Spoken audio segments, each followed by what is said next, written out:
ከእሷ ጋር መነካካት እንደሌለበት እና ራሱን መጠበቅ እንዳለበት እንደዚሁም ደግሞ ወይዘሮ ሄለንን መከታተል ማቆም እንዳለበት አስጠነቀቀችው። ቤሉልም ቆይ ይሄን ያክል ምን አይነት ከባድ ስራ ቢሆን ነው እንደዚህ የምትነግረኝ ብሎ መሰረትን ጠየቃት። መሰረትን በትንሹም ቢሆን ስለ ወይዘሮ ሄለን ትነግረዋለች። ቤሉል ግን ስለ ወይዘሮ ሄለን እስከ ዛሬ ድረስ ይህንን ሁሉ ነገር አለማወቄ በጣም ነው የሚቆጨኝ። እሷ እንደ እናትም ተንከባክባ ስላሳደገችኝ እና ልክ እንደ እናቴ ስለማያት በጣም ወዳትም አከብራትም ነበር። ነገር ግን እኔ እንደማስባት አይነት ሴት አይደለችም። ነገሩ ሁሉ የገባኝ ቆይቼ ነው። ነገር ግን ደግሞ ስለ እሷ በደንብ አጣርቼ እጄ ላይ አንድ ቀን መውደቁ አይቀርም እያለ መሰረትን ይነግራታል። መሰረትም ደግሞ ከወይዘሮ ሄለን ጋር መነካካት እንደሌለበት እና ራሱን መጠበቅ እንዳለበት ትነግረዋለች። ምክንያቱም ብዙ ጊዜ ቤሉል ስናየው በጣም ግልፍተኛና ነገሮችን ፊት ለፊት መጋፈጥ የሚችል አይነት ልጅ ነው። ነገር ግን ወይዘሮ ሄለን ደግሞ ይሄንን ነገር በደንብ ስለምታውቅ ስለ እሷ ካወቀ እሱንም እንደ አባቱ ማስወገዱ አይቀርም። መሰረትንም ይሄንንም እየነገረች ስታስጠነቅቃት ነበር። እኔ ምንም ነገር ከማድረግ ወደ ኋላ አልልም። ቤተሰቦችሽንም ቢሆን እንዳለ ይህንን ቤቱን ከነ ቤተሰቦችሽ አቃጥለዋለሁኝ። እኔ ከህግም በላይ ነኝ እያለች መሰረትንም ስታስፈራራት ነበር። መሰረት አሁን ላይ ከማንም በላይ እየፈራችው ለቤሉል ነው።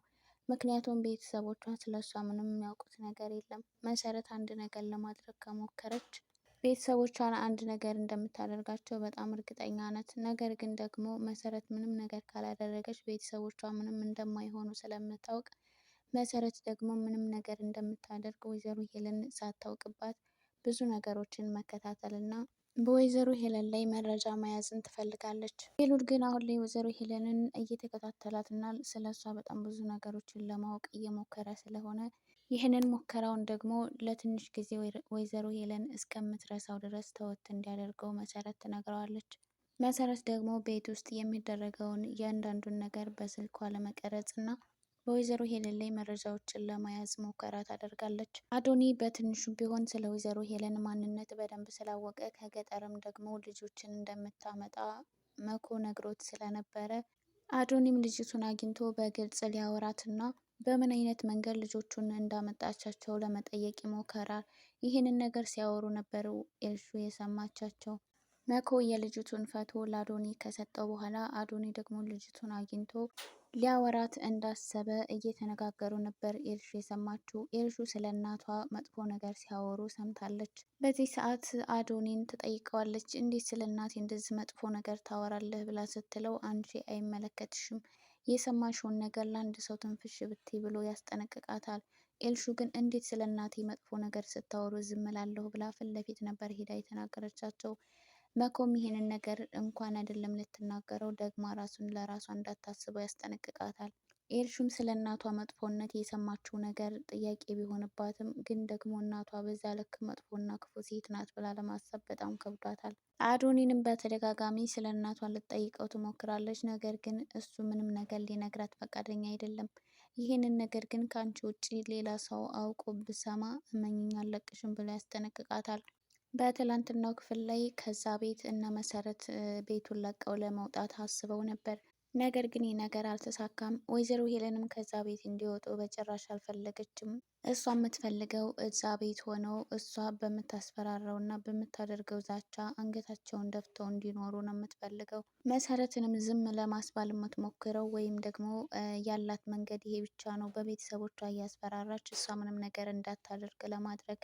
አይንዬ ግን በጣም በተደጋጋሚ ወይዘሮ ሄለን በምታደርገው ነገር አዝናባታለች። እቃ ቤት ውስጥ ሲጠፋ የመጀመሪያ ተጠርጣሪ የእሷ ልጆች ናቸው። ይህ ነገር ደግሞ ለአይንዬ ምቾት አልሰጣትም። በትላንትናው ክፍል ላይ ግን የመጨረሻ ንግግሯን ተናግራታለች።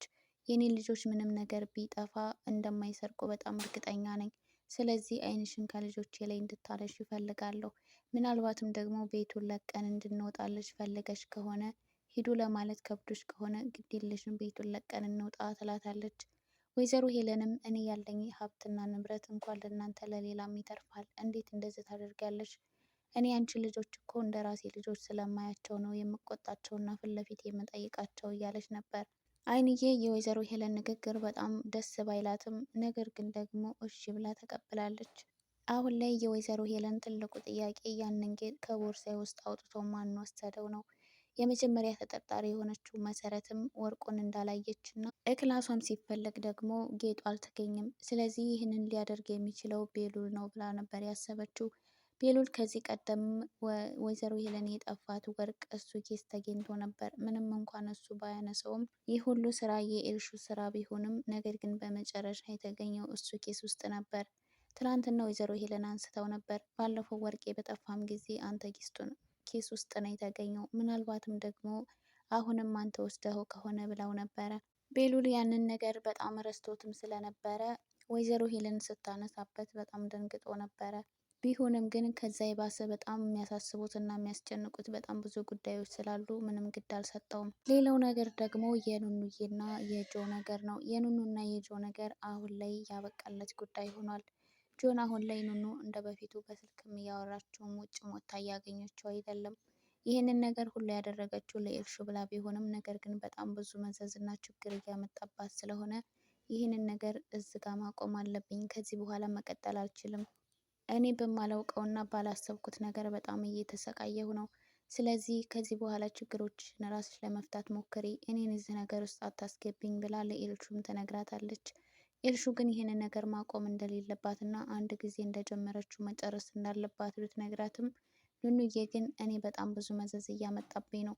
ትላንትና ወንድሜ አይቶኝ በጣም አዝኖብኛል፣ እናቴም በእኔ አዝናብኛለች። ስለዚህ ከዚህ በኋላ እሱን ለማግኘትም ሆነ በስልክ ማውራት አልፈልግም ብላ የመጨረሻ ሀሳቧን ትነግራታለች። ኤልሹ በኑኑ ውሳኔ በጣም ብትናደድም ነገር ግን ይልቁን የሚያናደዳት ከጆ ጋር ከተለያዩ ከቤሉል ጋር አብረው እንደሚሆኑና እንደሚታረቁ እያሰበች በጣም ተናዳለች።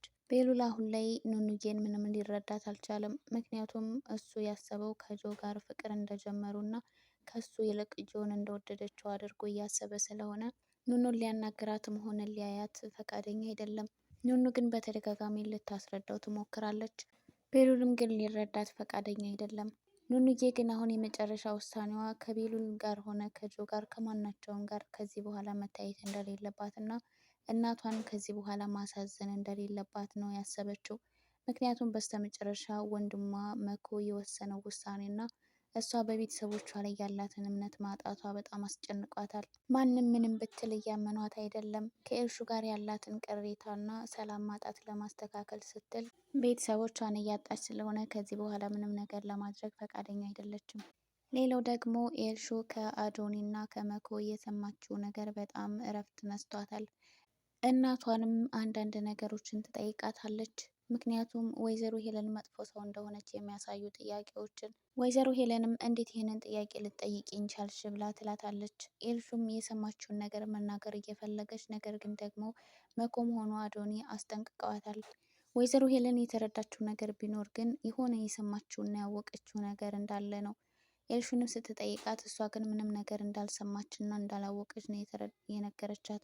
ግን ደግሞ ወይዘሮ ሄለን በጭራሽ አላመነቻትም። ከምንም ተንስተሽ ይህን ጥያቄ ልትጠይቅኛችም፣ ስለዚህ ስለ እኔ የሆነ የነገሩሽ ነገር ያለ ይመስለኛል። ስለዚህ እሱን ነገር ንገሪኝ ትላታለች። ኤልሹ ምንም ነገር አልሰማሁም ብቻ ዝም ብዬ ነው ብላ ትነግራታለች። ወይዘሮ ሄለንም በመጨረሻ ለኤልሹ ያቀረበችላት ጥያቄ ከዚህ በኋላ ትምህርቷን መቀጠል እንዳለባት ነው።